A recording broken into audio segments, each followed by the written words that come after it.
Uh, Hello and welcome, Hemant, to this random contemplation, which has been planned a bit, I guess, uh, because both of us were keen to talk on this subject that I think all of humanity is grappling with right now. Uh, I certainly have been quite disturbed by it for many, many days now. Uh, my question is very personal in that sense. We are talking about war. Uh, at any given time, war is not a good thing, is a given because there is loss of almost everything dear to us, starting with life. But I want to go into one space, even though I, for example, am not directly affected by the war that is happening right now in the Gaza Strip. Uh, I don't even know whether to call it war because it's too one-sided for a long time now. But personal feelings about that aside, just the anguish and the inability to be human about it uh, has been disturbing me for a long time. How does one process these emotions? Because directly I am not affected, so one can say that stop posturing about things, you have nothing to lose. You can have a point of view sitting in your drawing room and still go back to eating, drinking, doing your daily business. But is it that easy? Does our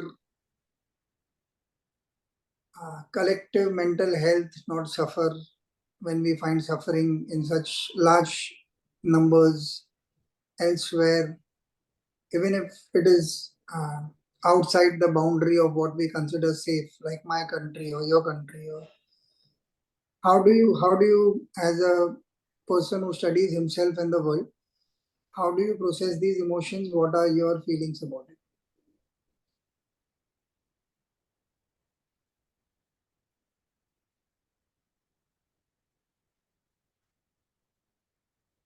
Uh, I think there are subjects, Bunty, that I believe are, Can you speak up a little?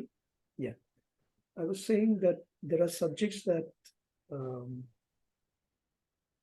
so I was just thinking that, imagine on the x-axis and the y-axis. I think you'll have to speak up a little more. I'm unable to Oh, hear you. okay, just one second. Uh, Yeah. imagine on the x-axis and y-axis. Uh, uh, let's say actions and choices uh, by people, decisions, actions, choices by people. Now, imagine just one person making an action or a choice, few making it, many making it, all making it.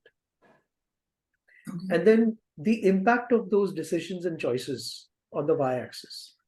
So, only you get affected by it. Some get affected by it, many get affected by it, all get affected by it. Uh, I believe we have moved into an era where even if few people make choices or decisions, it has ripple effect across many or all in the world. Okay. So in that sense, and that is what also can be called as the interconnected, interdependent world that we've all co-created, consciously, unconsciously, knowingly, unknowingly, wantingly, unwantingly. And so there is that bucket of thing that comes to my thinking right now. There was a concept I came across almost 9 years back when I was doing an online course, I was studying an online course called The Science of Happiness. Uh, it's an interesting course, and I would encourage people to go through that. It's extremely well nuanced course by Berkeley University. Berkeley University has something called as the Greater Good Science Center, Oh, and I remember in the course there was this idea of empathy, and I was trying to nuance what is empathy. What really does it mean? So again, a two by two came up for me, uh, and the two by two is I think I feel, you think you feel. Okay.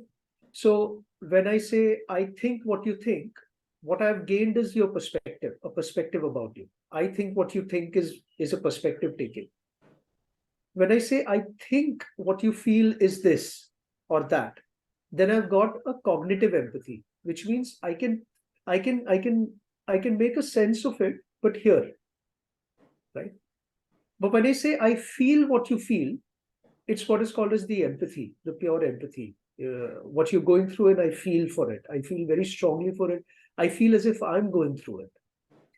And when I was meditating on that, two concepts that I came across was empathic distress and empathic concern. Uh, Empathic distress is when I feel extremely, extremely strongly about what is happening, what it is doing to them. I'm feeling it, and then there are anxieties about what it could lead to, and it could affect me also. So, but then if it remains in the zone of constant churning, of constantly being with that, uh, and paralyzes my actions and choices, or influences them in an unreflected manner, then I am certainly in empathic distress. But suppose I'm able to hold those empathy inside and rise above in Vivek, and able to channel it in a direction so that I am able to make some choices in action. That is called as empathic concerns. Uh, Sometimes it could be directly in service of those who are affected. Sometimes it could be doing some indirect actions in our surroundings that could perhaps help. That is what is emerging for me, Bunty, right now. Uh, and I don't know whether I built on what you said, but this is what was emerging for me. It's a beautiful thing because disturbed as I am by the events there, one of the things that my own practice kind of teaches me and I work on is that when you are equanimous about whatever one is seeing, witnessing, and allow yourself to be non-judgmental vis-a-vis yourself to start with, and then the others and the event, so on and so forth. Only then you are allowing your quote unquote, these are my words, purity to send, for want of a better term, blessings, uh, or to help ease their concern. Um, so that is something that is required at every given moment. One example would be when there is a bereavement in the family, one or two people are mostly in control of the situation. They are able to do what is required by the world in terms of arrangements and stuff like that. While some of them might be grieving a lot more. And so those guys get to process their time and feelings, while some people take care of what is required to be done as far as the world is concerned. Similarly, all of us have that duty. I like that 2x2 that you created.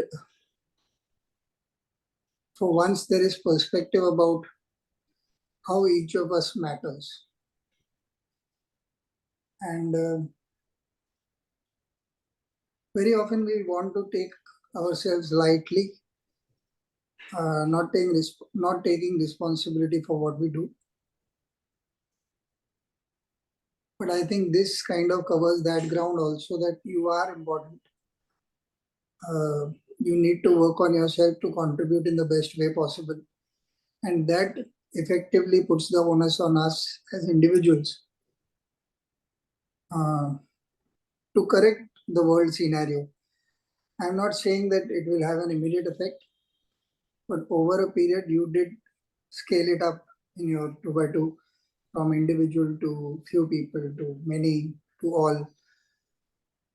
Similarly, if one person starts it, and one has seen an example being Mahatma Gandhi or even Nelson Mandela, people have affected the greater good of an entire world and continue to do so in their imagery as well. We can look up to them, borrow inspiration, and change our lives accordingly.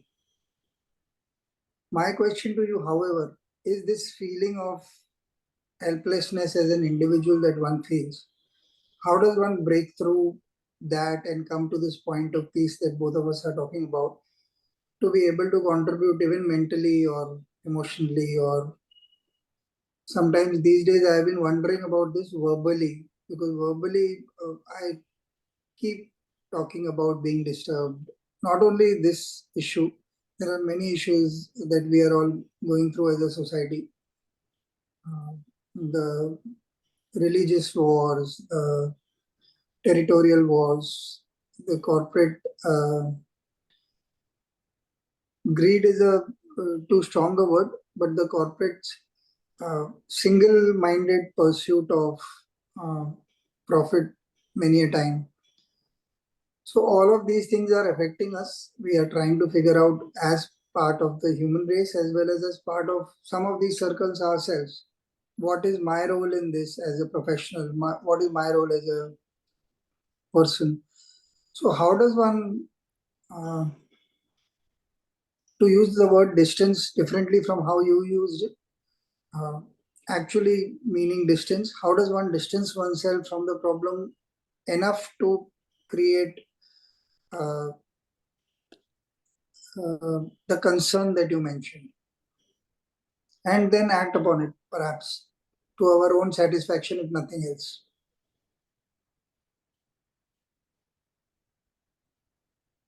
It's a beautiful invocation, Bunty. Um, so even upon hearing the question that you so beautifully put forth, uh, different people would try to respond to this question differently. Some would say, don't overthink, just keep doing what you're doing. Uh, some people will say, don't overthink, uh, do what you feel is right, whatever little you can do, just keep contributing. Some people will say, stop everything, this needs to be addressed. Uh, in not addressing it in the right urgency and earnest, we're actually not really going to be addressing in any other way. Uh, if I take a step back, uh,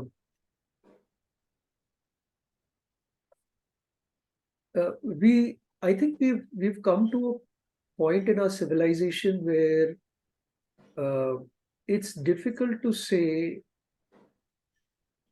what one is doing or acting upon. How is it contributing to, let's say, there were civilizational goals?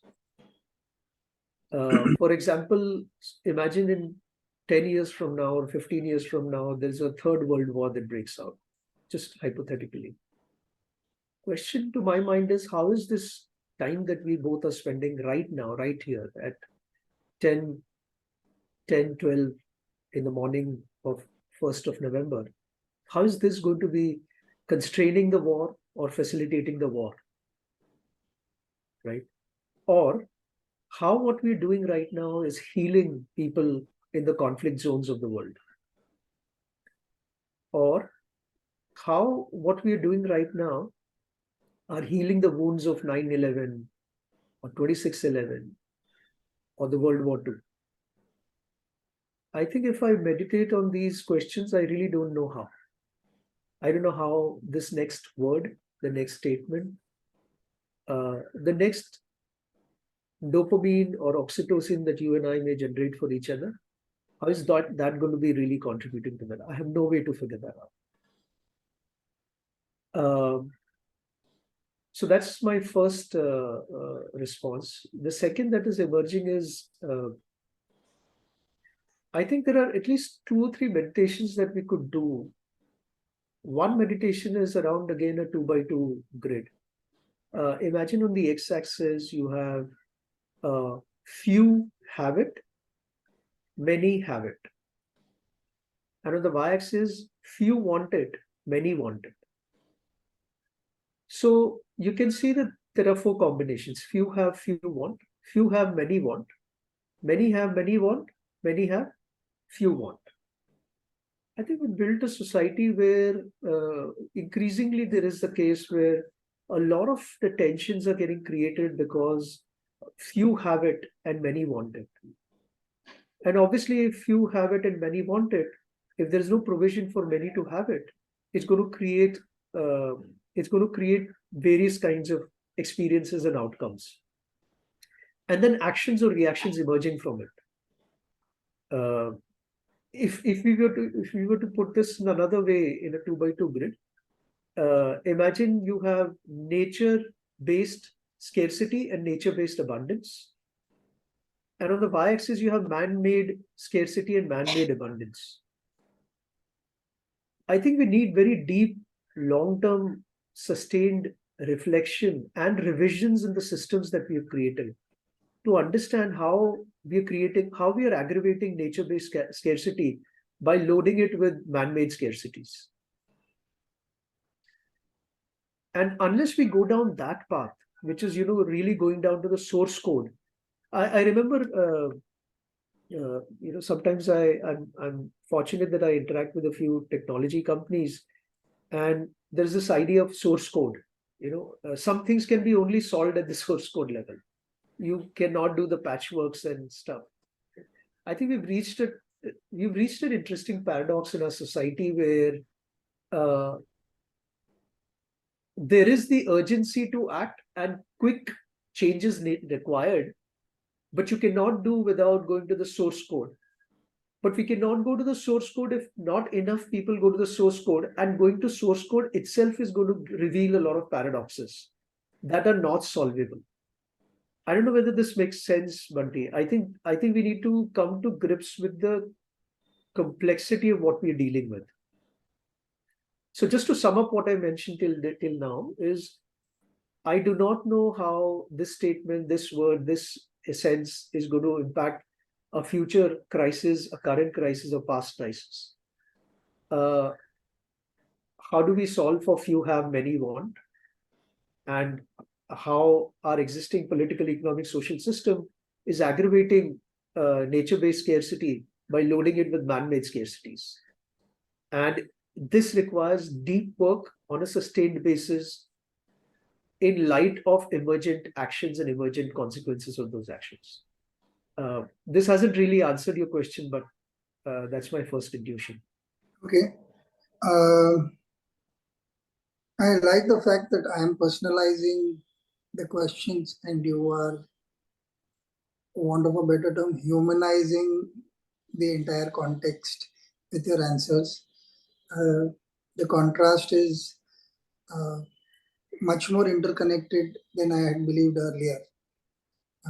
And also, it is deeply dependent on each other. It is not one at the cost of another, as is understood most times. Because the more we generalize a statement, the less we personalize it very often. Because we find that distance, oh, everybody does this, so it's okay if I do this as well. And the other way around as well. So what if I have done? The world, everybody doesn't do it, so one person doesn't really matter. But in the question and answers that we've had so far, I'm finding this interesting complexity again, like you mentioned, that it is fairly interconnected. You are answering the question that I have raised and taking it to a deeper level, and yet you're not personalizing the answers. So it gives us some new outlook of what the conversation is leading to. Okay, I was thinking about what you were talking, and I would want to go back to the teachings that I have assimilated from my practice and from what's generally called pariyatti, study of Dhamma. Uh, I was a voracious reader till quite some time back, and at that point, I was reading a lot about whatever I could lay my hands on in terms of Dhamma readings. One simple understanding that I did come to was that more than actions and words, which have their certified impact on what we are doing, it is the intent that really matters most times, and if not at all times, actually. Because without the intent in place, both of these could be misread because of the superficiality of, or rather the dramatization, I would call as an advertising person, because words are dramatic, actions are dramatic. Our senses are limited, they get very overwhelmed quickly by what is happening, and we tend not to go beneath the surface most times. So the intent is mostly missed. One example that we were given while we were doing the study was there is one person walking somewhere and another person comes and shows him a knife to rob him, and he thrusts the knife because this guy resists and the other guy is killed. Similarly, that other guy at some point, suppose he is unwell and he goes to a doctor and he finds out an operation needs to be done. The other guy takes a knife and removes the cause of the problem. And while doing so, he is unable to save this guy's life, and that guy dies. So when both of them are presented in a court of law, they will be treated differently because the intent was different. Because the action on the surface of it was clearly a knife was drawn and it was thrust in the other body, and at both times the result was the same. So this is an example that was given to us in our very initial days. Of course, one has worked. My learning also is books can only help so much to internalize it, to stay with it for a longer time. Very often, our body and mind are interconnected. We find certain learnings arise from them. So, my question to you, to continue the earlier line of thought,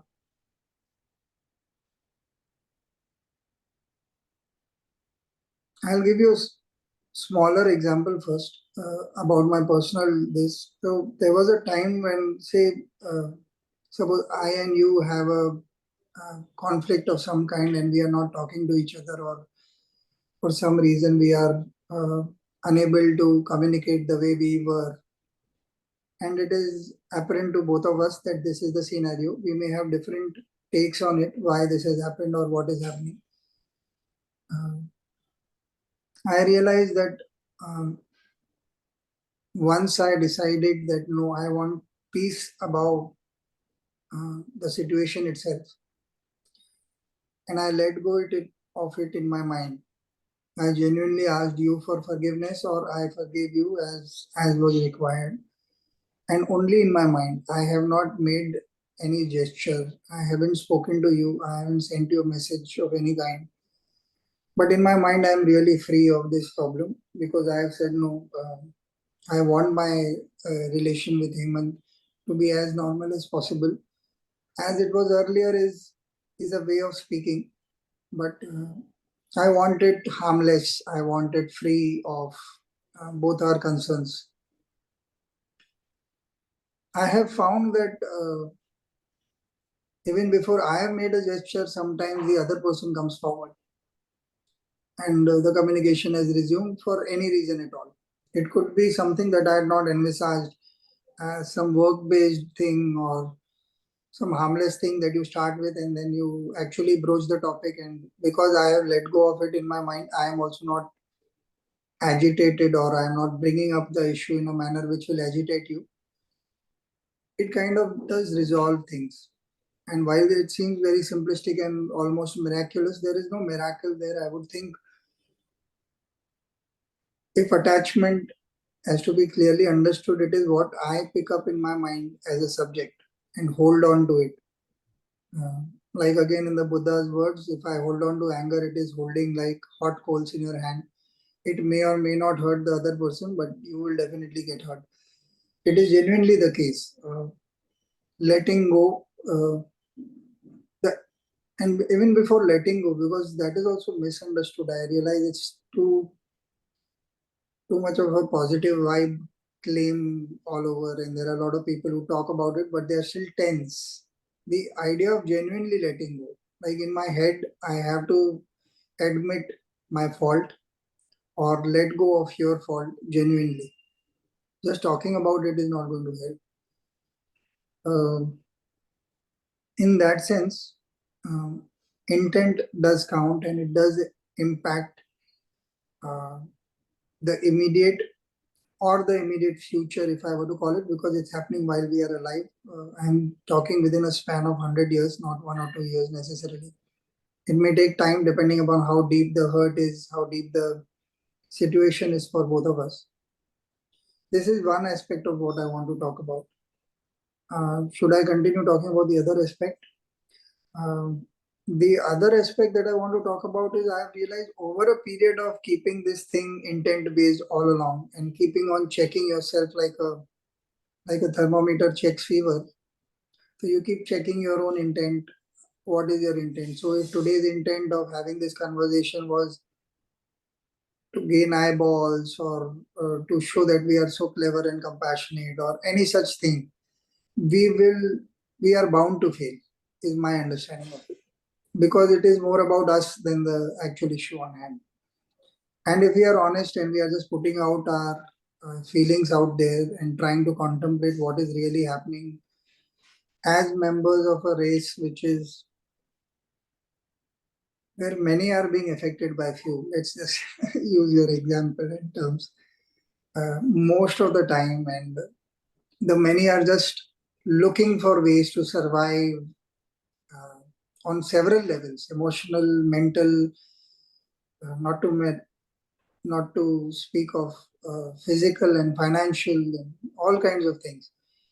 They're just scraping through with fears and doubts. So in that sense, I find that going back to the example I was giving, that when I work like this constantly, I find at least my immediate surroundings start to respond positively. So people whom I've had any kind of conflict with or any kind of um, discussion about which is not in the proper spirit of discussion, I find all of these things start to ease. At least for me, it's almost to the point of being miraculous, but I dislike the term miracle because it kind of says something is unnatural. Perhaps it is miraculous because our senses are not tuned enough to understand what phenomena is at work. So my question is, how do you weigh your thoughts as far as intent is concerned, and do you agree, disagree, want to add on or edit out something with your point of view?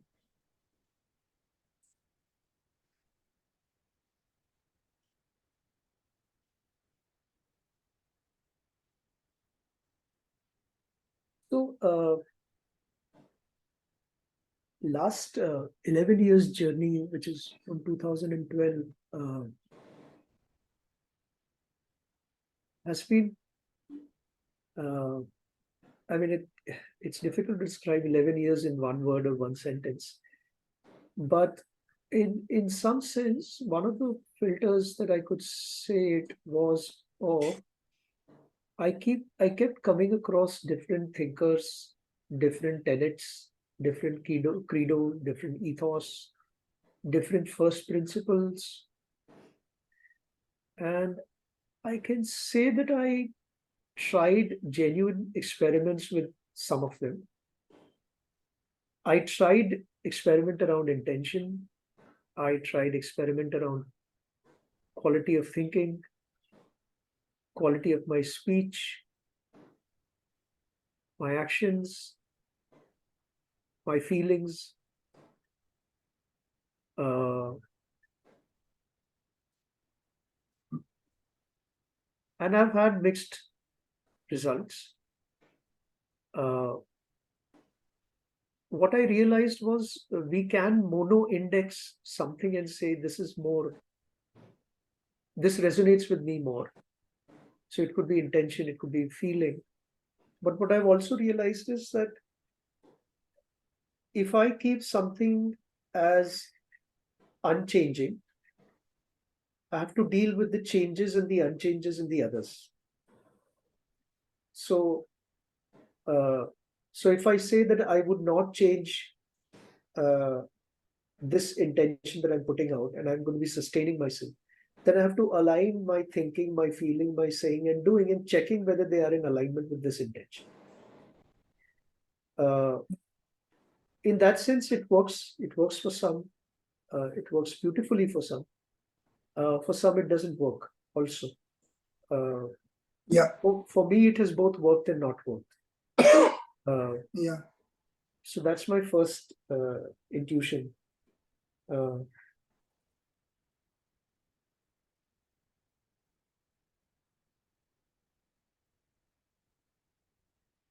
The second thing is, whenever I'm on this journey, I've felt that uh, I've tried to do a bunch of things, a bunch of disciplines or activity or sustained practice. And then I've tried to see how it is aligning or not aligning with people, things, and situations outside. Right. So this is people, things, and situations outside, and this is my sustained practice. And then I look at, this is producing certain conditions, which is creating options for me to act. But due to my practice, I choose a certain option. Then let's see how it's working. Sometimes this has been, in alignment, what I desired. Many a times it has not been in alignment. But what I do with the alignment and misalignment from the outside, and whether or not I continue with the practice, is also the depth of practice that I have. So at some point, I have come to believe, that uh, action is the light, action itself is the fruit. Can you repeat that? Action is the light, and action is the fruit itself. That I'm able to do the action is in itself a fruit. And then what it does to people, things, situation outside, and what it does to me, and how I reconcile, is again an action. So I keep doing my action because I believe in it. It will generate a set of outcomes in people, things, and situations that may be favorable to me or not favorable to me. But it depends on my own deep conviction and reflections, and also seeing whether I want to sustain on these practices. So so that's how I would suggest that that's what is coming up for me. Um, a couple of more things, if you give me a couple of more minutes, Vanti. I realized that if I was doing this conversation 11 years back with you, I would not have relatively the depth of reflection in what I communicate. Not only that, I would not know whether it's really coming from my deeper space or not, because I wasn't really studying myself. I wasn't really referencing it to what was emerging inside of me. So I realized that for a long period in time, I was just working on a very low overlap between reflection and experience. And I was just running and running and running. But as the reflections happened more and nuanced, and the ability to hold paradoxes and inconsistencies and failures, uh, I was able to survey more of my experiences and then have a better, slightly better understanding from which I could emerge my choices and actions, or the reconciliations of the outcomes of them. So yeah. Yeah. I don't know where this came from, but when you were the last two sentences reminded me of, there was a book I had read called The Alexander Complex, which I have been searching for ever since, but I have never got it after I read it the first time around. It had it talked about 6 leaders. I remember one of them was Ted Turner, the head of CNN then, and there were 5 others which I do not remember right now. But one of the amazing insight that stayed with me from that book was This is about, I think, if I'm not mistaken, 1940s, when Chicago was had a very bad name because mafia was ruling almost everything and stuff like that. Or maybe I may have got the year wrong, but that's what I seem to remember. Uh, and once they had kind of cleared it, but it wasn't getting the same kind of support that all other states were getting because people were still unsure of how it would pan out. So all these leaders were sitting across a table and they were all trying to figure out how to make it happen or what kind of policies that they should come up with. And apparently nobody agreed with anybody, or there was a lot of conflict because it was such a core problem that they were dealing with. And I remember there was this one of these guys actually landing up, coming up with this thought that, look, let us make this about love. Now, love as a word was never part of boardrooms as a word, and all of them were shocked into contemplating on this, and they all decided yes, this was a good beginning, and that is how they came to the resolution. And later, they were successful in turning around the name of the city, and people started responding to it in the same spirit. And it made me smile because genuinely, whatever part of management discussions I am in, I find a lot of reality is missed out because we do not name the issues in manners that we connect with. Uh, and just now I was thinking that if all parties concerned in various kind of wars happening around the world, including the one that has triggered this talk between us today, uh, if both came to the table with that intention to resolve things rather than continue.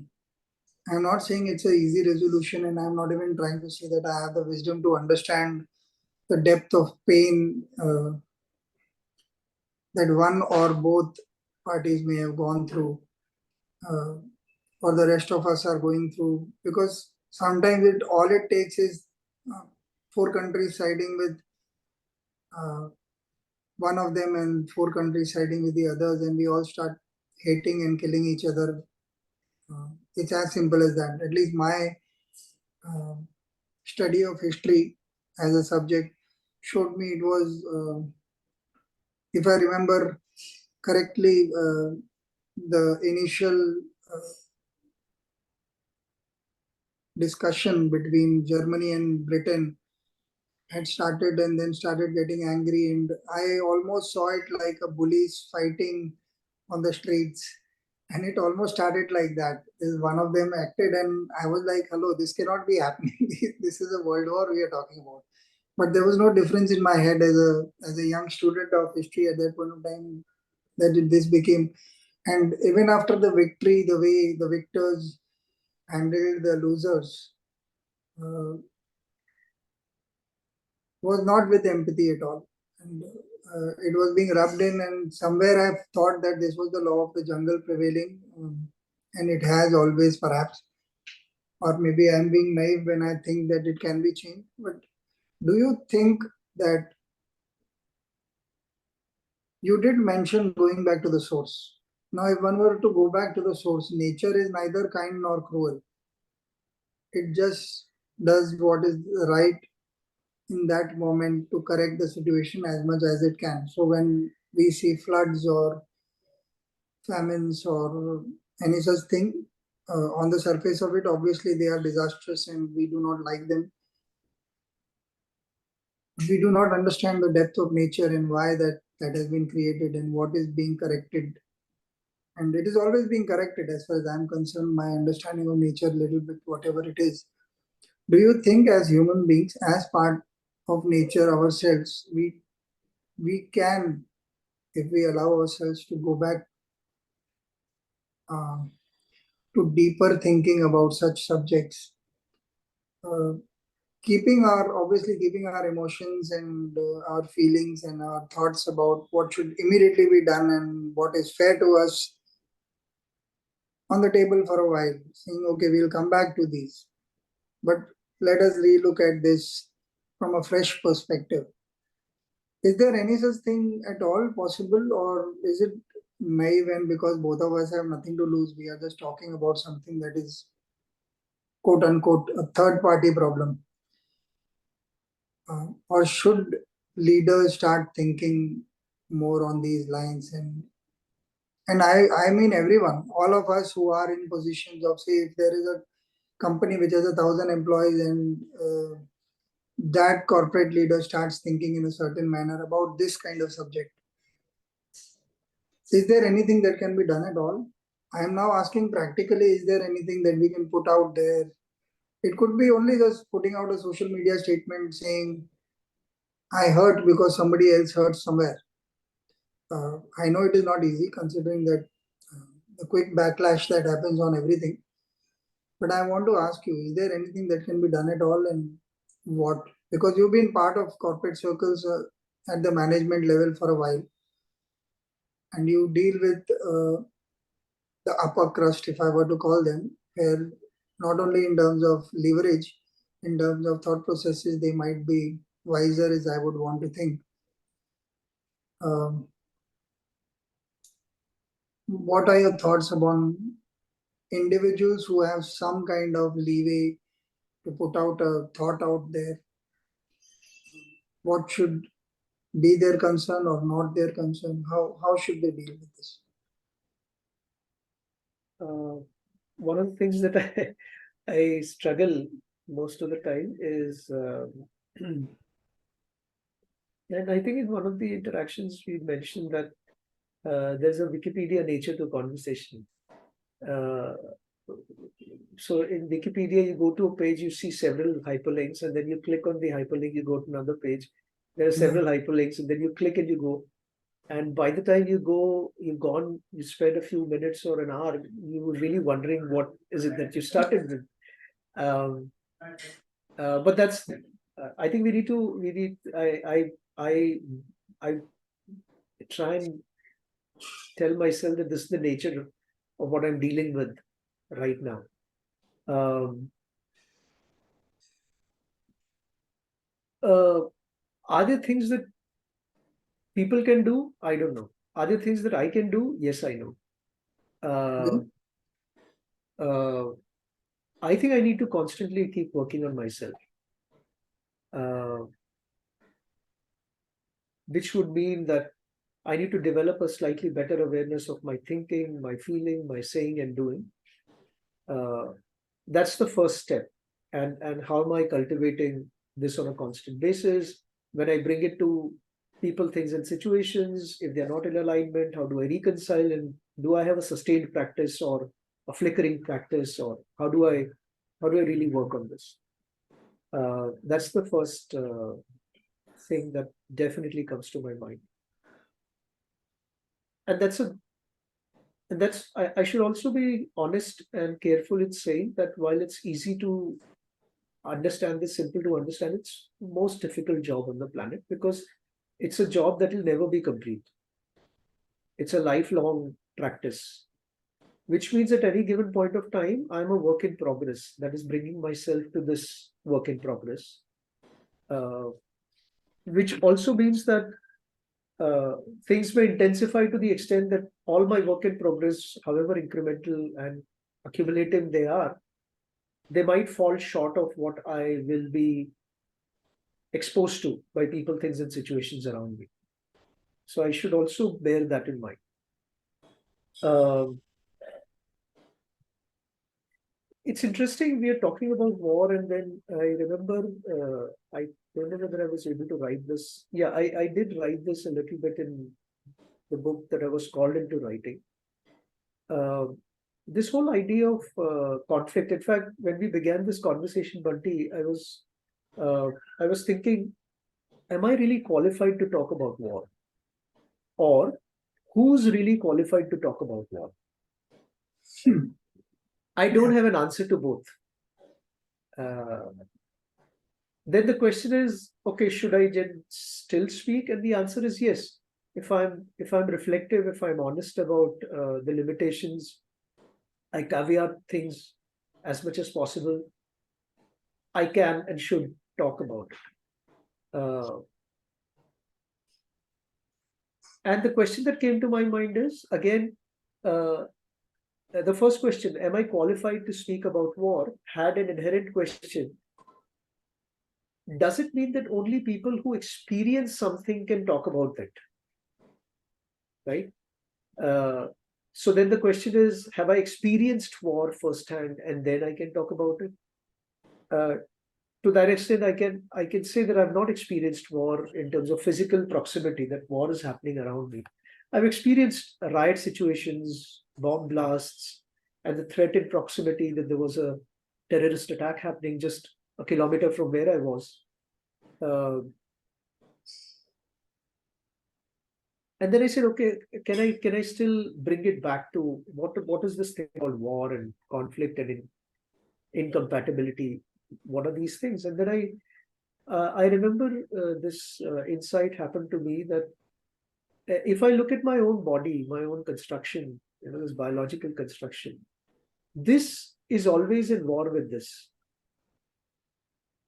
I can seldom do both in a better manner, right? Right. Similarly, this zaban, taste is in conflict with digestion. It's always at war. Not necessarily everything that I like in terms of taste buds is healthy for my body. So listening in conflict with speaking, taste in conflict with digestion. These conflicts have been given to us to understand that there are these micro conflicts happening every microsecond. We're not even aware of them. And what I do with them over a period of time, how I try, if at all there is free will, which is again becoming debatable. Recent book by Robert Sapolsky has dislodged the entire idea of free will. Maybe for another day we can have that conversation. But for a minute, let's say there is free will to that broad, and let's take free will as a muscle that if you don't exercise over a period of time, you don't have it.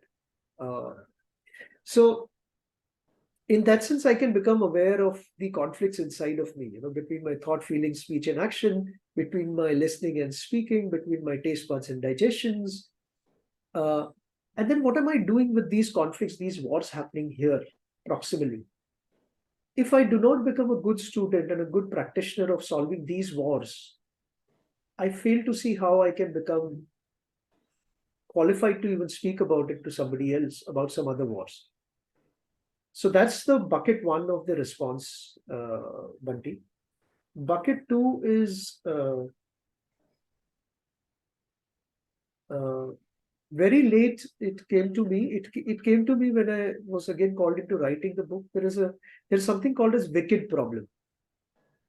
Wicked problem is a problem that doesn't go away. It seems as if it has gone away. It either comes back or it gives rise to another problem that becomes as wicked or as big as the other problem. Right? I think in human social systems and human themselves, there is the inherent source code of wicked problem. And problems can be solved, predicaments have to be managed. There's no solution. You just move from one to another to become better prepared, more reflective, avoid more resilience. I think it was always the case that humans were dealing with a wicked problem when there were smaller societies and geographic proximity, no global trade, or very less global trade, to now being absolutely interdependent, interconnected.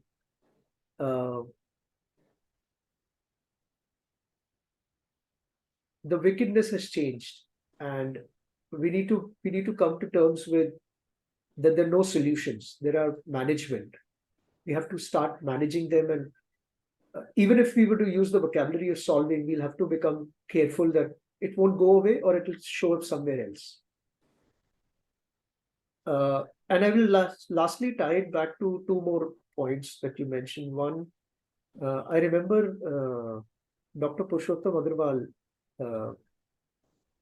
is a contemporary thinker. In one of his discourse on Mahabharat, he mentioned very interesting point. He says that ancient Indian wisdom has held violence or hinsa as a central concern, and not keeping it on the side and leaving it to be, it's kuch aisi cheezein hai, baaju mein hai. It's central concerns, which means that you have to take the bull by the horn. You have to know that it exists. It'll keep coming back again and again. And you need to have different capabilities to address them. Lastly, are leaders wise enough? Are boardrooms going to encourage love kind of thinking or something like that? I'm afraid I see, or my sense of most people, including leaders, in a system one mode. System one is largely reactive, impulsive, constrained by the systems that they occupy, because the existing systems are making it even more rivalrous, each of us rivalrous to each other, or the groups that we belong to, our interest groups or cause groups, becoming extremely rivalrous with another cause group or interest group. And that there is this intensification of rivalry that is happening at individual and institutional and cause and interest level, which is driving further to people to act from system one, which is impulsive and reactive, which is further aggravating this problem, which is further. So I think there's a feedback loop, which is a very difficult loop. Something will have to give in. At the same time, a lot of people across the world, I should say, are constantly, almost thousands in numbers, but they won't be appearing on the mainstream because they're they're in faraway places, trying to work on different experiments to attack these problems or manage these problems very differently. So that's my response, Bunty. And that is what each of us can do. Each of us can identify groups that are trying to make the world a little better place.